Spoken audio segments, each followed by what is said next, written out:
हर हर महादेव। देखिए, आज हम बात करेंगे नरेंद्र मोदी अभी रिसेंटली एक कॉन्फ्रेंस में, और जनरली यह इकोनॉमी से संबंधित तमाम ऐसे जो है वर्ल्ड लीडर को संबोधित कर रहे थे। उसमें उन्होंने भारत के टारगेट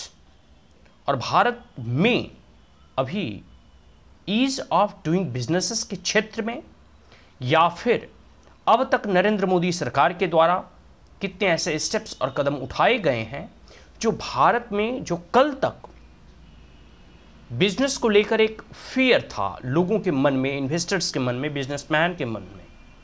वो उस फियर को कैसे नरेंद्र मोदी ग्रेजुअली डिक्रीज कर रहे हैं और किस प्रकार से वो बड़े बड़े इन्वेस्टर्स, बड़े बड़े कर सकते हैं कि आप एमएनसीज या बड़े बड़े ट्रेडर्स या बिजनेसमैन को भारत की तरफ अट्रैक्ट कर रहे हैं। कई सारी ऐसी चीज़ों का भी उन्होंने जिक्र किया, और यह भी उन लोगों ने जो है कह सकते हो कि अगर प्रीवियस गवर्नमेंट से आप तुलना करेंगे तो अब आप पाएंगे, और सब लोग ये जानते हैं, बड़े बड़े बिजनेसमैन या बड़े बड़े स्ट्रैटेजिस्ट जो है इस चीज़ को एनालाइज भी करते हैं, इस चीज़ का विश्लेषण करते हैं, इसलिए इस चीज़ का मूल्यांकन करते हैं, तो वो पाते हैं कि किस प्रकार से कांग्रेस के टाइमलाइन और यूपीए के समय में, यूपीए कार्यकाल में जो है ईज ऑफ डूइंग बिजनेसेस को लेकर किस प्रकार से जो है एक प्रकार से कह सकते हो कि करप्शन का लेवल इतना अधिक था,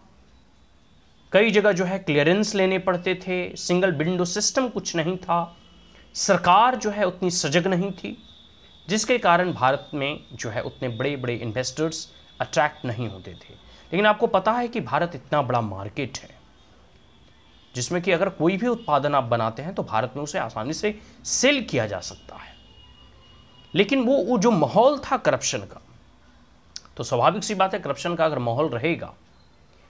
जल्दी क्लियरेंस नहीं मिलेंगे, सिंगल विंडो सिस्टम्स नहीं होगा, वो ईज ऑफ डूइंग बिजनेसेस करने का जो एनवायरमेंट अगर नहीं होगा, तो स्वाभाविक सी बात है कोई भी बड़े बड़े इन्वेस्टर भारत में निवेश करना नहीं चाहें। अब धीरे धीरे हर चीज़ जो है, अब जैसे जीएसटी वगैरह आया, सिंगल विंडो सिस्टम आया, बहुत सारे क्लियरेंस जो कई साल और कई महीने लग जाते थे वो एक जगह आ गया, जो लॉजिस्टिक कोस्ट हैं उसे रिड्यूस किए गए। बहुत सारे ऐसे भारत सरकार के द्वारा और नरेंद्र मोदी सरकार के द्वारा जो है प्रयास किए गए जो कि भारत में बिजनेसेस को बढ़ावा देने के लिए, इन्वेस्टर्स को अट्रैक्ट करने के लिए जो है वह एक प्रकार से कह सकते हैं कि नया एक डोर, नई अपॉर्चुनिटी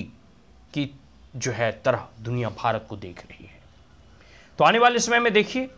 और भी प्रधानमंत्री नरेंद्र मोदी के द्वारा हमेशा से क्लेरियन कॉल दिया जाता है कि आप आएँ और भारत में निवेश करें, आप आएँ और भारत की तरफ जो है इतनी बड़ी जो विशाल मार्केट है, इतना बड़ा पॉपुलेशन है, और भारत अभी किस प्रकार से ईज ऑफ डूइंग बिजनेस हो गया, सिंगल विंडो सिस्टम हो गया, लॉजिस्टिक कोस्ट रिड्यूस करना हो, और आप हर एक क्षेत्र में देखोगे तो भारत जो है दिन प्रतिदिन जो है नित्य नवीन प्रगति और जो है उन्नति को छू रहा है। और नरेंद्र मोदी का यह जो लक्ष्य है कि भारत 2047 तक एक विकसित भारत, एक डेवलप्ड इंडिया के तौर पर जो है उभरेगा, और वो जो ड्रीम है प्राइम मिनिस्टर नरेंद्र मोदी को, उसे भी भारत जो है अचीव करेगा।